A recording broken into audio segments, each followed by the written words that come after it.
ਸਤਿ ਸ਼੍ਰੀ ਅਕਾਲ, ਸਵਾਗਤ ਹੈ ਸਾਰੇ ਹੀ ਦਰਸ਼ਕਾਂ ਦਾ। ਪੰਜਾਬ ਇਸ ਵੇਲੇ ਵੇਖ ਰਹੇ ਹੋ ਤੁਸੀਂ ਤੇ ਮੈਂ ਹਾਂ ਗਗਨਦੀਪ ਸਿੰਘ ਲੈ ਕੇ ਹਾਜ਼ਰ ਹਾਂ ਪੰਜਾਬੀ ਅਤੇ ਪੰਜਾਬੀਅਤ ਨਾਲ ਜੁੜੀਆਂ ਖਾਸ ਅਪਡੇਟਸ।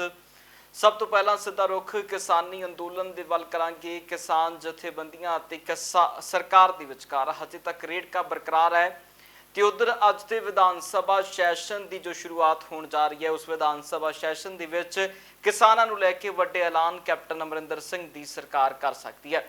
ਇਹ ਵਿਧਾਨ ਸਭਾ ਦਾ ਸੈਸ਼ਨ ਅੱਜ 1 ਮਾਰਚ ਤੋਂ ਆਰੰਭ ਹੋ ਕੇ 10 ਮਾਰਚ ਤੱਕ ਚੱਲਣਾ, ਜਿਸ ਦੇ ਵਿੱਚ 5 ਮਾਰਚ ਨੂੰ ਪੰਜਾਬ ਦਾ ਬਜਟ ਪੇਸ਼ ਕੀਤਾ ਜਾਣਾ ਹੈ। ਦੱਸਦੀ ਕਿ ਕੈਪਟਨ ਅਮਰਿੰਦਰ ਸਿੰਘ ਦੇ ਸ਼ਾਸਨ ਕਾਲ ਦਾ ਇਹ ਆਖਰੀ ਬਜਟ ਸੈਸ਼ਨ ਹੋਵੇਗਾ, ਜਿਸ ਦੇ ਵਿੱਚ ਪੂਰੀ ਤਰ੍ਹਾਂ ਕੈਪਟਨ ਅਮਰਿੰਦਰ ਸਿੰਘ ਪੰਜਾਬ ਦੇ ਲੋਕਾਂ ਨੂੰ ਕਾਂਗਰਸ ਪੱਖੀ ਕਰਨ ਦੇ ਵਿੱਚ ਵੀ ਕਿਤੇ ਨਾ ਕਿਤੇ ਆਪਣਾ ਪੂਰਾ ਜ਼ੋਰ ਲਾਉਣਗੇ ਅਤੇ ਆਮ ਲੋਕਾਂ ਨੂੰ ਖੁਸ਼ ਕਰਨ ਦੇ ਵਿੱਚ ਇਸ ਬਜਟ ਦੇ ਵਿੱਚ ਬਹੁਤ ਕੁਝ ਨਵਾਂ ਹੋ ਸਕਦਾ ਹੈ। ਤੇ ਚਰਚਾਵਾਂ ਨੇ ਕਿ ਇਸ ਸਾਲ ਦਾ ਬਜਟ ਜਿਹੜਾ ਟੈਕਸ ਫ੍ਰੀ ਬਜਟ ਵੀ ਹੋ ਸਕਦਾ ਹੈ। ਸੋ ਇਸ ਦੇ ਨਾਲ ਹੀ ਨੌਦੀਪ ਨੂੰ ਨਾਲ ਲੈ ਕੇ ਵੀ ਇੱਕ press conference Delhi Sikh Gurdwara management committee ਦੇ ਵੱਲੋਂ ਕੀਤੀ ਗਈ ਹੈ। ਦੱਸਦੀ ਕਿ ਇਹ ਪ੍ਰੈਸ ਕਾਨਫਰੰਸ ਦੇ ਵਿੱਚ ਖਾਸ ਗੱਲ ਰਹੀ ਹੈ ਕਿ ਨੌਦੀਪ ਨੂੰ ਹੁਣ ਸਿਆਸੀ ਤੌਰ ਦੇ ਉੱਤੇ ਸਿਆਸਤ ਦੇ ਵਿੱਚ ਉਤਾਰਨ ਦੀ ਤਿਆਰੀ ਹੋ ਰਹੀ ਹੈ। ਇਸ ਗੱਲ ਦਾ ਖੁਲਾਸਾ ਖੁਦ ਮਨਜਿੰਦਰ ਸਿੰਘ ਸਿਰਸਾ ਕਰ ਚੁੱਕੇ ਨੇ। ਮਨਜਿੰਦਰ ਸਿੰਘ ਸਿਰਸਾ ਨੇ ਪ੍ਰੈਸ ਕਾਨਫਰੰਸ ਦੇ ਦਰਮਿਆਨ ਨੌਦੀਪ ਨੂੰ ਨਾਲ ਬਿਠਾ ਕੇ ਵੱਡੀਆਂ ਗੱਲਾਂ ਕੀਤੀਆਂ ਨੇ। ਕੀ ਕੁਝ ਖਾਸ ਹੈ ਇਸ ਪ੍ਰੈਸ ਕਾਨਫਰੰਸ ਦੇ ਵਿੱਚੋਂ ਸੁਣਦੇ ਹਾਂ। आज दिल्ली सिख गुरुद्वारा मैनेजमेंट कमेटी अपनी बहन अपनी बेटी के साथ खड़ी है। हमने पहले दिन से ही जब ये 26 जनवरी का वाक़या हुआ और जिस तरीके से हमें बदनाम करने की कोशिश की गई, 12 जनवरी को नवदीप कौर को नाजायज़ केसों में अरेस्ट किया गया और इनके साथी जो थे वो तो प्रोटेस्ट का भी हिस्सा नहीं थे, शिव कुमार, और जिस तरह से टॉर्चर किया गया, दिल्ली सिख गुरुद्वारा मैनेजमेंट कमेटी ने अपने सभी लोगों को ये विश्वास दिलाया हम इस लड़ाई को लड़ेंगे। नवदीप कौर के लिए भी बहुत कुछ बोला गया। किसी ने नक्सलाइट कहा, किसी ने अल्ट्रा नक्सलाइट कहा, गाँव से भी किसी तरीके के बयानबाजियाँ दिलवाई गई। पुलिस द्वारा ऐसे ऐसे डॉक्यूमेंट कोर्ट में पेश किए गए जिनका कोई तथ्य ही नहीं था, औचित्य ही नहीं था इस केस के साथ, और कोशिश की गई हम हर तरह बदनाम करें।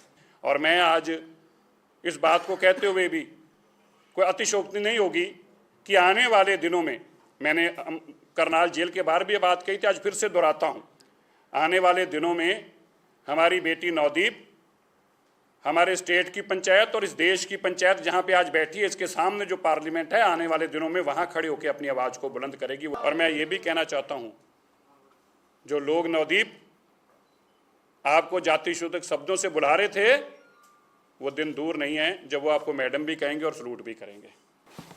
मतलब आज मैं बाहर आई हूँ तो इसमें सिर्फ थोड़े लोगों का नहीं, बहुत सारे लोगों का हाथ है।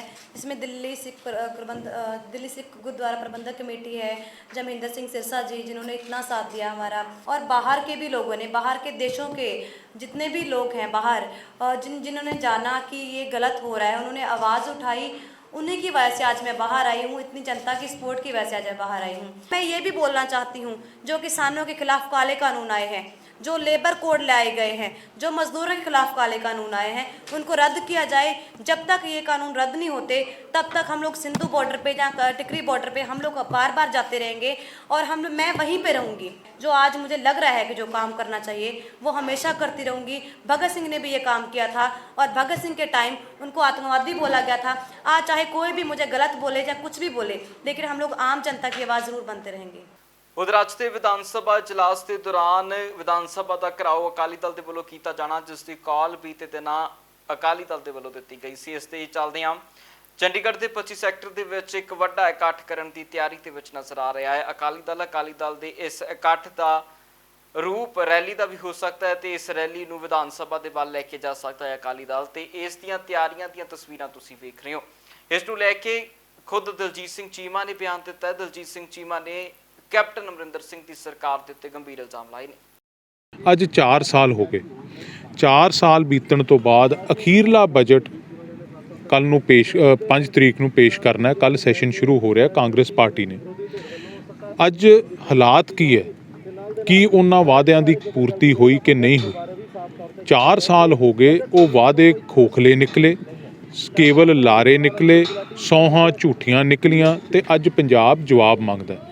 सो विधान सभा का घिराओ करन जा रहे हैं 1 मार्च अखीरला बजट सैशन का पहले दिन। ਤੁਹਾਨੂੰ ਕੱਲ ਨੂੰ ਸਾਰਾ ਪਤਾ ਲੱਗ ਜਾਣਾ ਜੀ। ਇੱਥੇ ਤੁਸੀਂ ਵੇਖਿਓ ਜਿਹੜਾ ਲੋਕਾਂ ਦਾ ਹੜ੍ਹ ਆਉਣਾ ਹੈ, ਲੋਕ ਆਪ ਮੁਹਾਰੇ ਹੋ ਕੇ ਪੁੱਛ ਰਹੇ ਹੈ ਕਿ ਕਿੱਥੇ ਤੇ ਕਿੰਨੇ ਵਜੇ ਕਦੋਂ ਪਹੁੰਚਣਾ ਹੈ। ਦੇਖੋ ਗੱਲ ਇਹ ਹੈ ਕਿ ਇੱਕ ਪੈਸੇ ਦੀ ਸਰਕਾਰ ਕੋਲੇ ਬਜਟ ਸੈਸ਼ਨ ਦੇ ਵਿੱਚ ਉਮੀਦ ਨਹੀਂ ਹੈ, ਕਿਉਂਕਿ ਪਿਛਲੇ ਬਜਟ ਤੁਸੀਂ ਦੇਖਿਆ ਇਕੱਲਾ ਝੂਠ ਮਾਰ ਕੇ ਖਜ਼ਾਨੇ ਦਾ ਢਿੱਡ ਨਹੀਂ ਭਰਦਾ। ਤੁਸੀਂ ਫਿਗਰਾਂ ਲੈ ਆਉਂਦੇ ਹੋ, ਇੰਨੇ ਹਜ਼ਾਰ ਕਰੋੜ ਇੱਥੇ ਆ ਜਾਊਗਾ, ਇੰਨੇ ਹਜ਼ਾਰ ਕਰੋੜ ਇੱਥੇ ਆ ਜਾਊਗਾ। ਬਾਅਦ 'ਚ ਕਹਿੰਦੇ ਜਦੋਂ ਕਰਫਿਊ ਲੱਗਿਆ ਸੀ ਸ਼ਰਾਬ ਦਾ 5600 ਕਰੋੜ ਰੁਪਈਆ ਖਾਧਾ ਪੀਤਾ ਗਿਆ, ਉਹ ਖਜ਼ਾਨੇ ਦੇ ਵਿੱਚ ਨਹੀਂ ਆਇਆ। ਹੁਣ ਤੱਕ ਦੱਸੋ ਕਿ ਜਿੰਨੀਆਂ ਅਨਾਉਂਸਮੈਂਟ, ਪਹਿਲਾ ਜਿਹੜਾ ਸੈਸ਼ਨ ਸੀ ਬਜਟ ਸੈਸ਼ਨ, ਮੁੱਖ ਮੰਤਰੀ ਸਾਹਿਬ ਦੀ ਅਨਾਉਂਸਮੈਂਟ ਸੀ ਨਾ, ਉੱਥੇ ਖੜ੍ਹ ਕੇ ਕਿ ਅੱਜ ਤੋਂ ਕਰਜ਼ੇ 'ਤੇ ਲਕੀਰ ਮਾਰ ਦਿੱਤੀ ਗਈ ਹੈ। ਕਿੰਨੇ ਵੱਡੇ ਵੱਡੇ ਵਾਅਦੇ ਸੀ, ਇੱਕ ਵੀ ਦੱਸੇ ਨਾ ਵੀ ਸਰਕਾਰ ਵੀ ਆਹ ਅਸੀਂ ਵਾਅਦਾ ਪੂਰਾ ਕੀਤਾ। ਕਰਪਸ਼ਨ ਹੈ ਚਾਰੇ ਪਾਸੇ, ਸਕੈਂਡਲ ਹੀ ਸਕੈਂਡਲ ਹੈ, ਠੀਕ ਹੈ ਨਾ। ਕਿਤੇ ਰੈਵਨਿਊ ਦੇ ਸਕੈਂਡਲ ਹੈ, ਕਿਤੇ ਜ਼ਹਿਰੀਲੀ ਸ਼ਰਾਬ ਦੇ ਵੇਚਣ ਦੇ ਸਕੈਂਡਲ ਹੈਗੇ ਆ, ਕਿਤੇ ਬੀਜਾਂ ਦੇ ਸਕੈਂਡਲ ਹੈਗੇ ਆ, ਕਿਤੇ SCBC ਬੱਚਿਆਂ ਦੇ ਵਜ਼ੀਫਿਆਂ ਦਾ ਸਕੈਂਡਲ ਹੈਗਾ। ਸਵਾਏ ਸਕੈਂਡਲਾਂ ਤੋਂ ਕੋਈ ਇੱਕ ਪ੍ਰਾਪਤੀ ਸਰਕਾਰ ਦੱਸ ਦੇਵੇ ਕਿ ਪ੍ਰਾਪਤੀ ਕੀਤੀ। ਉਧਰ ਵਿਧਾਨ ਸਭਾ ਇਜਲਾਸ ਨੂੰ ਲੈ ਕੇ ਭਗਵੰਤ ਮਾਨ ਦਾ ਵੀ ਪ੍ਰਤੀਕਰਮ ਹੈ ਕਿ ਕੁਝ ਭਗਵੰਤ ਮਾਨ ਕਹਿ ਰਹੇ ਨੇ, ਉਹ ਸੁਣਦੇ ਹਾਂ। ਪੰਜਾਬ ਦੇ ਵਿੱਚ ਕਾਂਗਰਸ ਦੀ ਸਰਕਾਰ ਬਣੀ ਨੂੰ 4 ਸਾਲ ਹੋ ਗਏ, ਕੋਈ ਵਾਅਦਾ ਪੂਰਾ ਨਹੀਂ ਕੀਤਾ ਕੈਪਟਨ ਸਾਹਿਬ ਨੇ। ਭਾਵੇਂ ਉਹ ਘਰ ਨੌਕਰੀ ਹੋਵੇ, ਭਾਵੇਂ ਉਹ ਕਰਜ਼ਾ ਮਾਫੀ ਹੋਵੇ, ਭਾਵੇਂ 2500 ਰੁਪਏ ਬੁਢਾਪਾ ਪੈਨਸ਼ਨ ਹੋਵੇ, ਭਾਵੇਂ 5 ਮਰਲਿਆਂ ਦੇ ਗਰੀਬਾਂ ਨੂੰ ਪਲਾਟ ਤੇ ਘਰ ਪਾ ਕੇ ਦੇਣ ਦੀ ਗੱਲ ਹੋਵੇ, ਭਾਵੇਂ ਸਮਾਰਟਫੋਨਾਂ ਦੀ ਗੱਲ ਹੋਵੇ, ਕੋਈ ਵਾਅਦਾ ਪੂਰਾ ਨਹੀਂ ਕੀਤਾ। ਹਜੇ ਵੀ 1 ਸਾਲ ਪਿਆ, 1 ਸਾਲ ਦੇ ਵਿੱਚ ਵੀ ਬਹੁਤ ਕੁਝ ਕਰ ਸਕਦੇ ਆ। ਪਰ ਪੰਜਾਬ ਦੇ ਲੋਕਾਂ ਦੀ ਬਦਕਿਸਮਤੀ ਹੈ ਕਿ 1 ਸਾਲ ਪਹਿਲਾਂ ਹੀ ਜਿਹੜੀ ਕਾਂਗਰਸ ਹੈ ਉਹ ਆਪਸ ਦੇ ਵਿੱਚ ਹੀ ਉਲਝੀ ਪਈ ਹੈ। ਮੁੱਖ ਮੰਤਰੀ ਦੇ ਚਿਹਰੇ ਦੀ ਲੜਾਈ ਜਿਹੜੀ ਹੈ ਉਹ ਲੜੀ ਜਾਂਦੇ ਨੇ। ਜਾਖੜ ਸਾਹਿਬ ਕਹਿੰਦੇ ਕੈਪਟਨ ਸਾਹਿਬ ਮੁੱਖ ਮੰਤਰੀ ਹੋਣਗੇ 2022 'ਚ, ਤੇ ਬਾਕੀ ਬਾਜਵਾ ਸਾਹਿਬ, ਪ੍ਰਗਟ ਸਿੰਘ, ਹੋਰ ਜਿਹੜੇ ਧੜੇ ਨੇ ਉਹ ਕਹਿੰਦੇ ਹਾਈ ਕਮਾਂਡ ਤੈਅ ਕਰੂ ਇਹ ਕੌਣ ਹੁੰਦੇ ਆਪਦੇ ਆਪ ਨੂੰ CM ਦਾ ਚਿਹਰਾ ਜਿਹੜਾ ਉਹਦੇ 'ਚ ਐਲਾਨ ਕਰਨ ਵਾਲੇ। ਸੋ 1 ਸਾਲ ਪਹਿਲਾਂ ਹੀ ਇਹਨਾਂ ਨੇ ਕੁਰਸੀ ਦੇ ਪਾਵਿਆਂ ਨੂੰ ਹੱਥ ਪਾ ਲਿਆ ਤੇ ਖਿੱਚੋਤਾਣ ਦੇ ਵਿੱਚ ਪੈ ਗਏ। ਜੇ ਕਿਤੇ ਇਹੀ ਲੜਾਈ, ਜਿਹੜਾ ਸਮਾਂ ਲੜਾਈ ਦੇ ਵਿੱਚ ਬਿਤਾ ਰਹੇ ਨੇ, ਪੰਜਾਬ ਦੇ ਲੋਕਾਂ ਦੀ ਭਲਾਈ ਵਾਸਤੇ ਲਾ ਦਿੰਦੇ ਤਾਂ ਪੰਜਾਬ ਦਾ ਥੋੜਾ ਜਿਹਾ ਭਲਾ ਹੋ ਜਾਂਦਾ। ਪਰ ਨਹੀਂ, ਇਹ ਤਾਂ ਹੁਣ ਹੋਰ ਚੱਕਰਾਂ 'ਚ ਪਏ ਹੋਏ ਨੇ ਕਿ ਮੇਰੀ ਵਾਰੀ ਆਊਗੀ, ਮੇਰੀ ਵਾਰੀ, ਪਰ ਜਨਤਾ ਦੀ ਵਾਰੀ ਜਿਹੜੀ ਹੈ ਉਹ ਕਿਤੇ ਵੀ ਦਿਸਦੀ ਨਹੀਂ। ਸੋ ਇਹਨਾਂ ਨੇ ਸਾਰੇ ਵਾਅਦੇ ਜਿਹੜੇ ਨੇ ਉਹ ਰੱਦੀ ਵਾਲੀ ਟੋਕਰੀ ਦੇ ਵਿੱਚ ਸੁੱਟ ਦਿੱਤੇ ਨੇ। ਉਧਰ ਰਾਕੇਸ਼ ਟਕੈਤ ਦੇ ਬਿਆਨ ਤੇ ਵੀ ਸਿਆਸਤ ਪੂਰੇ ਮੁਲਕ ਦੇ ਵਿੱਚ ਹੋ ਰਹੀ ਹੈ। ਰਾਕੇਸ਼ ਟਕੈਤ ਦੇ ਬਿਆਨ ਤੇ ਇਸ ਕਰਕੇ ਸਿਆਸਤ ਹੈ ਕਿਉਂਕਿ ਕਈ ਕਿਸਾਨ ਹੁਣ ਆਪਣੀਆਂ ਫਸਲਾਂ ਆਪਣੇ ਹੱਥੀਂ ਨਸ਼ਟ ਕਰ ਰਹੇ ਨੇ, ਜਿਸ ਨੂੰ ਲੈ ਕੇ ਰਵਨੀਤ ਬਿੱਟੂ ਨੇ ਪ੍ਰਤੀਕਰਮ ਦਿੱਤਾ ਹੈ। ਤੇ ਰਵਨੀਤ ਬਿੱਟੂ ਨੇ ਇਸ ਦਰਮਿਆਨ ਖਾਸ ਤੌਰ ਤੇ ਉੱਤੇ ਭਾਜਪਾ ਸਰਕਾਰ ਦੇ ਉੱਤੇ ਵੀ ਟਿੱਪਣੀ ਕੀਤੀ ਹੈ ਤੇ ਉਹਨਾਂ ਦਾ ਕਹਿਣਾ ਸੀ ਕਿ ਸਰਕਾਰ ਵੀ ਕਿਸਾਨਾਂ ਦਾ ਦਰਦ ਨਹੀਂ ਸਮਝ ਰਹੀ। ਇਹ ਆ ਅੱਜ ਸਰਦਾਰ ਵਿਕਰਮ ਸਿੰਘ ਮਜੀਠੀਆ ਸਾਹਿਬ ਦਾ ਇੱਕ ਬਿਆਨ ਆਇਆ, ਉਹਨਾਂ ਨੇ ਦਿੱਤਾ ਵੀ ਜਿਹੜਾ ਮੈਂ ਇਹ ਗੱਲ ਟਕੈਤ ਸਾਹਿਬ ਨੇ ਜਿਹੜੀ ਗੱਲ ਕਹੀ ਸੀ ਵੀ ਸਾਰੀਆਂ ਆਪਣੀਆਂ ਫਸਲਾਂ ਹੈ ਜਿਹੜੀਆਂ ਉਹਨੂੰ ਅੱਗ ਲਾ ਲਓ ਜਾਂ ਫਸਲਾਂ ਨੂੰ ਵਾਹ ਦਿਓ। ਮੈਂ ਇਹ ਗੱਲ ਕਹੀ ਸੀ ਵੀ ਇਹ ਜਿਹੜੀਆਂ ਫਸਲਾਂ ਏ ਇਹ ਕਿਸਾਨ ਦੀ ਧੀ ਤੇ ਪੁੱਤ ਬਰਾਬਰ ਆ। ਜੇ ਸਾਡੀ ਫਸਲ ਚਲੀ ਗਈ, ਫਸਲ ਦੀ ਤਾਂ ਲੜਾਈ ਆ, ਮਾਂ ਦੇ ਤੇ ਸਾਡੇ ਪੁੱਤ ਤੇ ਧੀ ਦੀ ਤਾਂ ਲੜਾਈ ਆ। ਉਸੇ ਪਿੱਛੇ ਅਸੀਂ ਇੰਨੇ ਲੱਖਾਂ ਬੰਦੇ ਤੇ ਪਤਾ ਨਹੀਂ ਸੈਂਕੜੇ ਕਰੋੜਾਂ ਰੁਪਈਆ ਅਸੀਂ ਤਬਾਹ ਕਰ ਲਿਆ। ਤੇ ਅੱਜ ਸਰਕਾਰ ਸੈਂਟਰ ਤਾਂ ਚਾਹੁੰਦੀ ਆ, FCI ਤਾਂ ਚਾਹੁੰਦੀ ਆ ਵੀ ਪੰਜਾਬ ਤੇ ਹਰਿਆਣਾ ਫਸਲ ਦੀ ਚੱਕਣੋਂ ਤਾਂ ਉਹਨਾਂ ਨੂੰ ਤਕਲੀਫ ਆ, ਫਸਲ ਹੀ ਤਾਂ ਉਹ ਚੱਕਣੀ ਨਹੀਂ ਚਾਹੁੰਦੇ। ਤੇ ਤੁਸੀਂ ਉਹਨਾਂ ਦਾ ਕੰਮ ਸੌਖਾ ਕਰ ਰਹੇ ਆ। ਰਲਿਆ ਕੌਣ ਹੋਇਆ ਸੈਂਟਰ ਦੇ ਨਾਲ, ਸਰਕਾਰ ਦੇ ਨਾਲ ਕੌਣ ਰਲਿਆ ਹੋਇਆ? ਇਹਦੇ ਮਤਲਬ ਮਜੀਠੀਆ ਸਾਹਿਬ ਤੇ ਟਕੈਤ ਸਾਹਿਬ ਜੇ ਉਹ ਇੱਕ ਨੇ, ਜੇ ਉਹ ਸਮਰਥਨ ਕਰ ਰਹੇ ਆ ਜਿਹੜਾ ਕਿ ਅੱਜ ਮਜੀਠੀਆ ਸਾਹਿਬ ਨੇ ਕਿਹਾ ਹੈ, ਤੇ ਮੇਰੇ ਤੇ ਉਹਨਾਂ ਨੇ ਸਵਾਲ ਚੱਕੇ ਆ ਕੀ ਗੱਲ ਮੈਂ ਗਲਤ ਗੱਲ ਕਹਿਤੀ? ਮੈਂ ਕੋਈ ਬਹੁਤ ਜਿਹੜੀ ਆ ਉਹ ਮਾੜੀ ਗੱਲ ਕਹੀ ਆ ਵੀ ਕਿਸਾਨ ਆਪਣੀ ਫਸਲ ਆ ਜਿਹੜੀ ਉਹਨੂੰ ਉਜਾੜ ਦੇ ਤੇ ਫਸਲ ਨੂੰ ਵਾਹ ਦੇ? ਮਜੀਠੀਆ ਸਾਹਿਬ, ਟਕੈਤ ਸਾਹਿਬ, ਜਿਹੜਾ ਕਰਜ਼ਾ ਮੋੜਨਾ ਕਿਸਾਨ ਨੇ ਉਹ ਤੁਸੀਂ ਮੋੜੋਗੇ? ਜਿਹੜਾ ਕਿਸਾਨ ਨੇ ਆਪਣੀ ਧੀ ਪੁੱਤ ਦਾ ਵਿਆਹ ਕਰਨਾ ਤੁਸੀਂ ਕਰੋਗੇ? ਜਿਹੜਾ ਉਹਦੇ ਬੱਚਿਆਂ ਦੀ ਫੀਸਾਂ ਸਕੂਲ ਦੀਆਂ, ਕਾਲਜ ਦੀਆਂ, ਬਾਹਰ ਜਾਂ ਬੱਚੇ ਬਾਹਰ ਗਏ ਹੋਏ ਨੇ ਪੜ੍ਹਨ, ਉਹ ਤੁਸੀਂ ਦਵੋਗੇ? ਤੇ ਜਿਹੜੀ ਸਾਡੀ ਬੁੱਢੀ ਮਾਂ ਦੀ ਰਸੋਈ ਆ ਉਹ ਤੁਸੀਂ ਦੋਨੋਂ ਜਣੇ ਚਲਾਓਗੇ? ਮੁੜ ਕੇ ਬਿਆਨ ਦੇ ਕੇ ਤੁਸੀਂ ਕੰਧਾਂ ਤੇ ਭੱਜ ਜਾਂਦੇ ਹੋ ਠੱਪ ਕੇ। ਤੇ ਜੇ ਮਜੀਠੀਆ ਸਾਹਿਬ ਓਪਨਲੀ ਗੱਲ ਕਰੋ, ਵਿੱਚ ਵਿਚਾਲੇ ਗੱਲ ਨਾ ਛੱਡ ਦਿਆ ਕਰੋ। ਜੇ ਤੁਸੀਂ ਅਕਾਲੀ ਦਲ ਟਕੈਤ ਦੇ ਬਿਆਨ ਦੇ ਨਾਲ ਤੁਸੀਂ ਸਹਿਮਤ ਹੋ, ਜਿਹਦੇ ਉੱਤੇ ਤੁਸੀਂ ਕਿੰਤੂ ਪਰੰਤੂ ਮੇਰੇ ਬਿਆਨ ਤੇ ਕੀਤਾ ਏ, ਤਾਂ ਫਿਰ ਸਭ ਤੋਂ ਪਹਿਲਾਂ ਆਪਣੇ ਅਕਾਲੀ ਦਲ ਦੇ ਵਰਕਰਾਂ ਨੂੰ, ਆਪਣੇ ਅਕਾਲੀ ਦਲ ਦੇ ਲੀਡਰਾਂ ਨੂੰ ਤੇ ਸਾਰੇ ਤੁਸੀਂ ਸਮੇਤ ਆਪਣੀਆਂ ਫਸਲਾਂ ਵਾਹੋ ਤੇ ਆਪਣੀਆਂ ਫਸਲਾਂ ਨੂੰ ਨਸ਼ਟ ਕਰ ਦਿਓ। ਤੁਸੀਂ ਆਪਣੀਆਂ ਫਸਲਾਂ ਮੰਡੀਆਂ 'ਚ ਵੇਚਣ ਨਾ ਜਾਇਓ ਫਿਰ ਟਕੈਤ ਸਾਹਿਬ ਨੂੰ, ਜੇ ਤੁਸੀਂ ਆਪਣਾ ਲੀਡਰ ਮੰਨਦੇ ਹੋ। ਜੇ ਹਜੇ ਵੀ ਨਹੀਂ ਸਮਝ ਆਈ ਜਿਹੜੇ ਵੀ ਇਹੋ ਜਿਹੀਆਂ ਗੱਲਾਂ ਕਰਦੇ ਆ, ਅਸੀਂ ਬਾਰ-ਬਾਰ ਇਹ ਕਿਹਾ ਵੀ MSP ਮਿਨੀਮਮ ਸਪੋਰਟ ਪ੍ਰਾਈਸ ਜਿਹਦੀ ਅਸੀਂ ਗਰੰਟੀ ਮੰਗਦੇ ਆ, ਉਹ ਸਿਰਫ ਕਿੱਥੇ ਆ? ਪੰਜਾਬ 'ਚ, ਹਰਿਆਣੇ 'ਚ, ਤਾਂ ਆ ਕੁਛ ਯੂਪੀ ਦੇ ਕੁਛ ਜ਼ਿਲ੍ਹਿਆਂ ਦੇ ਵਿੱਚ।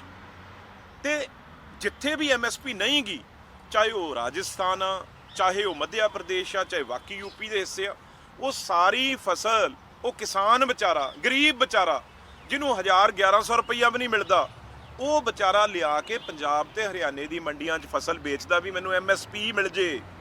ਆਹ ਗੱਲ ਆ। ਹੋਰ ਕਿਤੇ ਉੱਤੋਂ ਕੋਈ ਇਹ ਆਪਣੇ ਆਪ ਕੋਈ ਉੱਤੋਂ ਪਰਮਾਤਮਾ ਨੇ, ਰੱਬ ਨੇ ਸਿੱਟਤੀ ਕੋਈ ਗੋਦਾਮਾਂ ਚਲੀ ਗਈ। ਇਹ ਉਵੇਂ ਹੀ ਗੋਦਾਮਾਂ 'ਚ ਪਈ ਆ, ਉਵੇਂ ਹੀ ਸਰਕਾਰ ਨੇ ਪੈਸੇ ਦਿੱਤੇ। ਸਿਰਫ ਫਰਕ ਇਹ ਆ ਵੀ ਬਾਕੀ ਸਟੇਟਾਂ ਜਿਨ੍ਹਾਂ 'ਚ ਨਹੀਂ ਪੈਸਾ ਮਿਲਦਾ, MSP ਨਹੀਂ ਮਿਲਦੀ, ਉਹ MSP ਲੈਣ ਲਈ ਉਹ ਪੰਜਾਬ ਤੇ ਹਰਿਆਣਾ 'ਚ ਆਪਣੀ ਫਸਲ ਵੇਚਦੇ ਸੀ। ਇਸ ਵਾਰ ਉਹ ਗੱਲ ਸਾਹਮਣੇ ਆ ਗਈ ਕਿਉਂਕਿ ਐਜੀਟੇਸ਼ਨ ਚੱਲ ਰਿਹਾ ਸੀ, ਧਰਨਾ ਚੱਲ ਰਿਹਾ ਸੀ। ਕਿਸਾਨਾਂ ਨੇ ਕੱਲਾ ਟਰੱਕ, ਕੱਲੀ ਟਰਾਲੀ, ਕੱਲੀ ਜਿਹੜੀ ਰੇਹੜੀ, ਜਿਹੜੀ ਚਾਹੇ ਉਹ ਬਲਦਾਂ ਦੀ ਹੋਵੇ, ਚਾਹੇ ਉਹ ਊਂਠਾਂ ਦੀ ਹੋਵੇ, ਚਾਹੇ ਉਹ ਕਿਸੇ ਨਾਲ ਵੀ ਹੋਵੇ, ਉਹ ਹਰ ਬਾਰਡਰਾਂ ਤੇ ਰੋਕ ਲਈ। ਤੇ ਉਹ ਗੱਲ ਆ ਜਿਹੜੀ ਉਹ ਮੀਡੀਆ ਦੇ ਸਾਹਮਣੇ ਆ ਗਈ। ਉਹ ਗੱਲ ਇਹ ਪਹਿਲਾਂ ਸਰਕਾਰ ਨੂੰ ਵੀ ਪਤਾ ਹੈ, FCI ਨੂੰ ਵੀ ਪਤਾ ਹੈ, ਤੇ ਹਰ ਸਟੇਟ ਗਵਰਨਮੈਂਟ ਨੂੰ ਵੀ ਪਤਾ ਹੈ ਵੀ ਕਿਸ ਤਰੀਕੇ ਨਾਲ। ਪਰ ਸਰਕਾਰਾਂ ਤਾਂ ਨਹੀਂ ਰੋਕਦੀਆਂ ਸੀ ਵੀ ਯਾਰ ਚਲੋ ਜੇ ਸਾਡੇ ਸਟੇਟ 'ਚ ਕੋਈ ਚੰਗਾ ਪੈਸਾ ਮਿਲ ਜਾਏਗਾ ਕਿਸੇ ਕਿਸਾਨ ਨੂੰ ਦੂਜੀ ਸਟੇਟ ਦੇ ਨੂੰ, ਕਿਉਂਕਿ ਦੇਸ਼ ਤਾਂ ਇੱਕੋ ਹੀ ਆ ਨਾ, ਤਾਂ ਹੀ MSP ਦੀ ਗਰੰਟੀ ਮੰਗ ਰਹੇ ਆ ਵੀ ਜੇ MSP ਗਰੰਟੀ ਸਾਰੇ ਦੇਸ਼ 'ਚ ਹੋਏਗੀ ਫਿਰ ਕੋਈ ਵੀ ਪੰਜਾਬ 'ਚ ਜਾਂ ਹਰਿਆਣੇ 'ਚ ਲਿਆ ਕੇ ਫਸਲ ਨਹੀਂ ਵੇਚੇਗਾ। ਹੁਣ ਮੈਨੂੰ ਲੱਗਦਾ ਤੁਸੀਂ ਇਸ ਗੱਲ ਦੀ ਕਲੈਰਿਟੀ ਹੋ ਗਈ ਹੋਣੀ ਆ ਵੀ MSP ਬਾਕੀ ਦੇਸ਼ 'ਚ ਨਹੀਂ ਗੀ, ਕੱਲੇ ਪੰਜਾਬ ਹਰਿਆਣਾ 'ਚ। ਆ ਜਿਹੜੀ ਫਸਲ ਦੀ ਗੱਲ ਕਰਦੇ ਆ ਵੀ ਕਿਵੇਂ ਵਧੀ, ਇਹ ਦੂਜੀਆਂ ਸਟੇਟਾਂ ਤੋਂ ਆ ਕੇ MSP ਦੀ ਰੇਟ ਲਿਆ, ਕਿਸਾਨਾਂ ਨੂੰ ਮਿਲਿਆ, ਉਹ ਵੀ ਖੁਸ਼ ਹੋਏ ਨੇ ਤੇ ਦੇਸ਼ ਦੇ ਭੰਡਾਰ ਦੇ ਵਿੱਚ ਹੋਰ ਭੰਡਾਰਨ ਭਰ ਗਿਆ। ਇੰਨੀ ਉਹ ਗੱਲ ਆ, ਹੋਰ ਇਹ ਤੋਂ ਬਾਅਦ ਕੋਈ ਵੀ ਕਪਲਾ ਨਹੀਂ, ਕੋਈ ਵੀ ਇਹਦੇ 'ਚ ਮਾੜੀ ਗੱਲ ਨਹੀਂ ਗੀ। ਉਧਰ ਮੇਰਠ ਦੇ ਵਿੱਚ ਦਿੱਲੀ ਦੇ ਮੁੱਖ ਮੰਤਰੀ ਅਤੇ ਆਮ ਆਦਮੀ ਪਾਰਟੀ ਦੇ ਕਨਵੀਨਰ ਅਰਵਿੰਦ ਕੇਜਰੀਵਾਲ ਦੇ ਵੱਲੋਂ ਵੀ ਵੱਡੀ ਮਹਾ ਕਿਸਾਨ ਰੈਲੀ ਕੀਤੀ ਗਈ ਹੈ, ਜਿਸ ਦੇ ਵਿੱਚ ਅਰਵਿੰਦ ਕੇਜਰੀਵਾਲ ਦੇ ਨਿਸ਼ਾਨੇ ਦੇ ਉੱਤੇ ਭਾਜਪਾ ਸਰਕਾਰ ਰਹੀ ਹੈ ਤੇ ਨਾਲ ਹੀ ਉਹਨਾਂ ਨੇ ਇਸ ਮੌਕੇ ਦੇ ਉੱਤੇ ਲਾਲ ਕਿਲੇ ਦੀ घटना ਨੂੰ ਵੀ ਸਿਆਸੀ ਤਰ੍ਹਾਂ ਦੇ ਨਾਲ ਜੋੜ ਦਿੱਤਾ ਹੈ।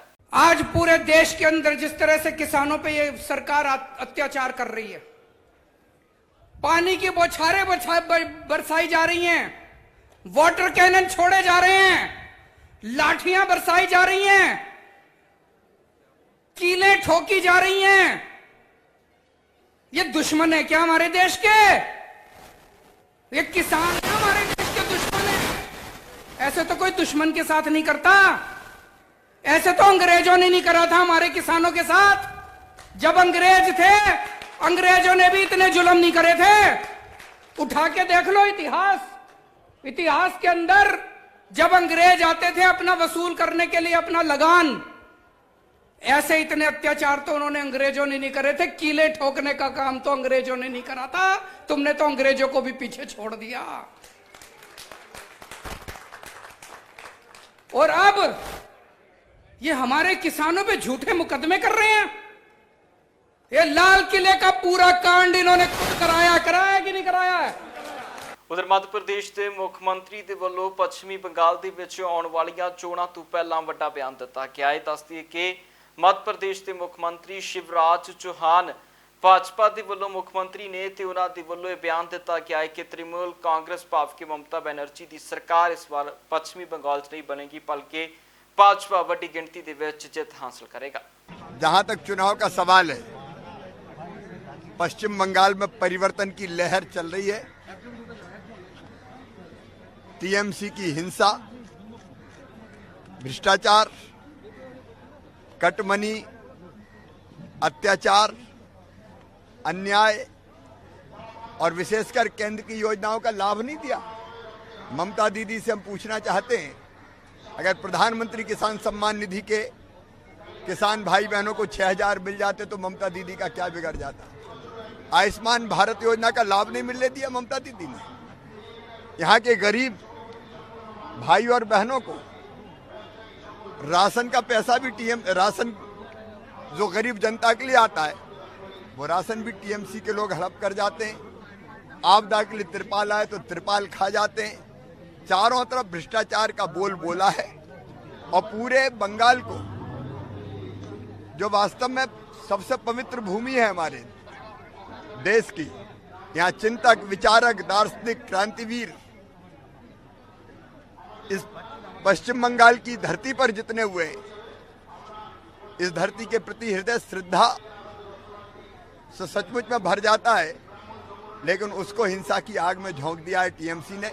ਦਿੱਲੀ ਸਿੱਖ ਗੁਰਦੁਆਰਾ ਮੈਨੇਜਮੈਂਟ ਕਮੇਟੀ ਦੀ ਲੀਗਲ ਟੀਮ ਦੇ ਵੱਲੋਂ ਵੀ ਪ੍ਰੈਸ ਵਾਰਤਾ ਕੀਤੀ ਗਈ ਹੈ। ਇਸ ਲੀਗਲ ਟੀਮ ਨੇ ਦੱਸਿਆ ਹੈ ਕਿ ਹੁਣ ਤੱਕ ਕਿੰਨੇ ਕਿਸਾਨਾਂ ਦੀ ਜ਼ਮਾਨਤ ਹੋ ਚੁੱਕੀ ਹੈ ਤੇ ਜੋ ਬਾਕੀ ਬਚੀਆਂ ਜ਼ਮਾਨਤਾਂ ਨੇ ਉਹ ਕਿਸ ਦੌਰ ਦੇ ਵਿੱਚ ਹੋ ਸਕਦੀਆਂ ਨੇ। ਉਹਨਾਂ 'ਚ ਬੜੀ ਸਟ੍ਰਿੰਜੈਂਟ ਧਾਰਾਵਾਂ ਲਾਈਆਂ ਗਈਆਂ ਨੇ ਜੀ, 307 ਤੋਂ ਲੈ ਕੇ 353, 332, 333, ਜਿਨ੍ਹਾਂ 'ਚ ਉਮਰ ਕੈਦ ਦੀ ਸਜ਼ਾ ਵੀ ਹੈ ਜੀ ਤੇ 10 ਸਾਲਾਂ ਦੀ ਕੈਦ ਵੀ ਹੈਗੀ ਜੀ। ਉਸ 'ਚ ਬਹਿਸ ਜੀ ਉਹਦੇ 'ਚ ਸਾਡਾ ਇਹੀ ਗਰਾਊਂਡ ਹੈ ਕਿ ਇਸ ਐਫਆਈਆਰ 'ਚ ਜਿਹੜੇ ਮੇਜਰਲੀ ਜਿਹੜੇ ਕਿਸਾਨ ਸੀਗੇ ਉਹਨਾਂ ਦਾ ਕੋਈ ਰੋਲ ਨਹੀਂ ਸੀਗਾ ਜੀ, ਨਾ ਹੀ ਉੱਥੇ ਕਈ ਕਿਸਾਨ ਤਾਂ ਉੱਥੇ ਉਸ ਮੌਕੇ ਤੇ ਸੀਗੇ ਵੀ ਨਹੀਂ ਜੀ, ਉਹਨਾਂ ਤੇ ਵੀ ਐਫਆਈਆਰ ਦਰਜ ਹੈ। ਪੁਲਿਸ ਨੇ ਕਈਆਂ ਦਾ ਤੇ ਇੰਜਰੀ ਵੀ, ਜਿਵੇਂ ਇੱਕ ਮੈਟਰ 'ਚ ਹੋਇਆ ਸੀਗਾ, ਉਹ ਕਹਿੰਦੇ ਗਰੀਵਸ ਇੰਜਰੀ ਹੈ, ਜਦੋਂ ਜੱਜ ਸਾਹਿਬ ਨੇ ਪੁੱਛਿਆ ਪਤਾ ਲੱਗਿਆ ਪੈਰ 'ਚ ਮੋਚ ਆਈ ਸੀਗੀ ਜੀ।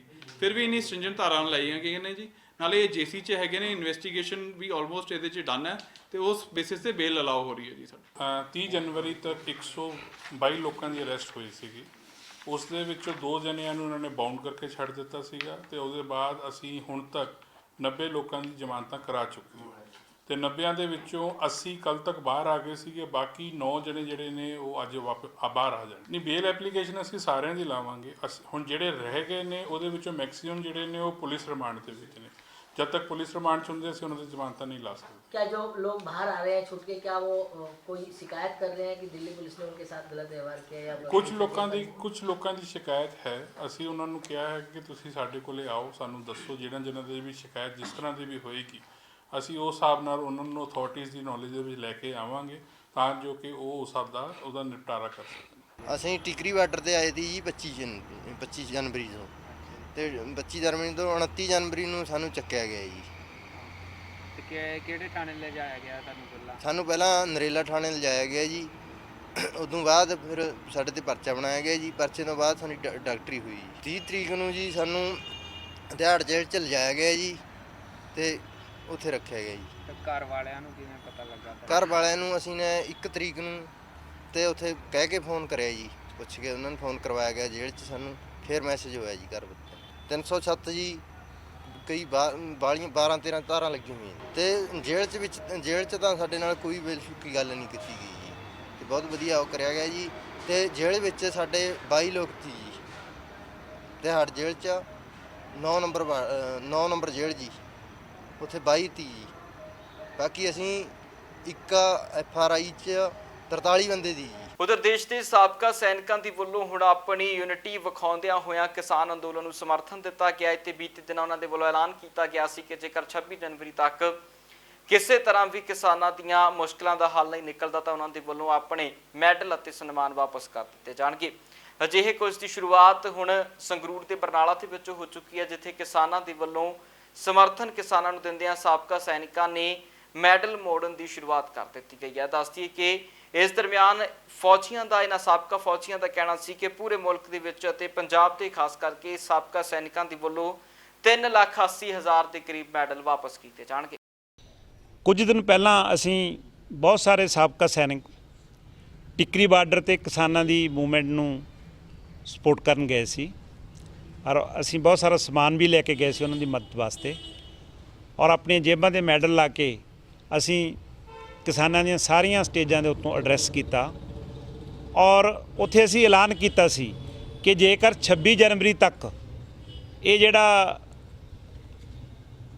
ਇਹਨਾਂ ਦੀਆਂ ਮੰਗਾਂ ਨਾ ਮੰਨੀਆਂ ਗਈਆਂ ਕਿਸਾਨਾਂ ਦੀਆਂ ਤਾਂ 26 ਜਨਵਰੀ ਤੋਂ ਬਾਅਦ ਜਿਹੜੇ ਦੇਸ਼ ਦੇ ਸਾਬਕਾ ਫੌਜੀ ਨੇ ਉਹ ਇਹਨਾਂ ਦੀਆਂ ਮੰਗਾਂ ਪ੍ਰਤੀ ਸੋਲੀਡੈਰਿਟੀ ਪੈਦਾ ਕਰਨ ਵਾਸਤੇ ਜਾਂ ਸੋਲੀਡੈਰਿਟੀ ਨਿਭਾਉਣ ਵਾਸਤੇ ਉਹ ਇਹਨਾਂ ਖਾਤਰ ਜਿਹੜੇ ਆਪਣੇ ਮੈਡਲ ਜਿਹੜੇ ਸਾਡੇ ਜੇਬਾਂ ਤੇ ਲੱਗੇ ਹੋਏ ਨੇ ਵੱਖ-ਵੱਖ ਸੇਵਾਵਾਂ ਪ੍ਰਤੀ ਜਾਂ ਮਤਲਬ ਸਾਲਾਂ ਵਾਲੇ ਮੈਡਲ ਨੇ ਜਾਂ ਕੋਈ ਬਹਾਦਰੀ ਦੇ ਮੈਡਲ ਨੇ ਸਾਡੇ, ਅਸੀਂ ਉਹ ਦੇਸ਼ ਦੇ ਰਾਸ਼ਟਰਪਤੀ ਨੂੰ ਵਾਪਸ ਕਰਾਂਗੇ। ਸੋ ਅੱਜ ਅਸੀਂ ਇਹ ਜਿਹੜੀ ਸ਼ੁਰੂਆਤ ਹੈ ਇੱਥੋਂ ਕਰ ਰਹੇ ਹਾਂ ਬਰਨਾਲੇ ਤੋਂ ਔਰ ਅੱਜ ਅਸੀਂ ਜਿਹੜੀ ਕਿਸਾਨਾਂ ਦੇ ਹੱਕ ਵਿੱਚ ਜਿਹੜੀ ਹੈ ਇਹ ਮੈਡਲ ਵਾਪਸ ਮੋੜਨ ਦੀ ਰਾਸ਼ਟਰਪਤੀ ਨੂੰ ਭੇਜ ਰਹੇ ਹਾਂ। ਮੈਡਲ ਸਾਡੇ ਬਹੁਤ ਸਾਰੇ ਸਾਬਕਾ ਫੌਜੀ ਤੁਸੀਂ ਦੇਖ ਰਹੇ ਹੋ ਮੈਡਲ ਲੈ ਕੇ ਖੜੇ ਨੇ ਔਰ ਮੈਂ ਇਸੇ ਸੰਦਰਭ ਦੇ ਵਿੱਚ ਅੱਜ ਸਾਰੇ ਪੰਜਾਬ ਦੇ 3,80,000 ਦੇ ਕਰੀਬ ਸਾਡੇ ਸਾਬਕਾ ਫੌਜੀ ਨੇ, ਉਹਨਾਂ ਸਾਰਿਆਂ ਨੂੰ ਅਪੀਲ ਕਰੂੰਗਾ ਕਿ ਜਦੋਂ ਸਾਡਾ ਕਿਸਾਨ, ਜਦੋਂ ਸਾਡਾ ਮਜ਼ਦੂਰ ਦਿੱਲੀ ਦੀਆਂ ਸਰਹੱਦਾਂ ਦੇ ਉੱਤੇ ਸੜ ਰਿਹਾ ਹੈ,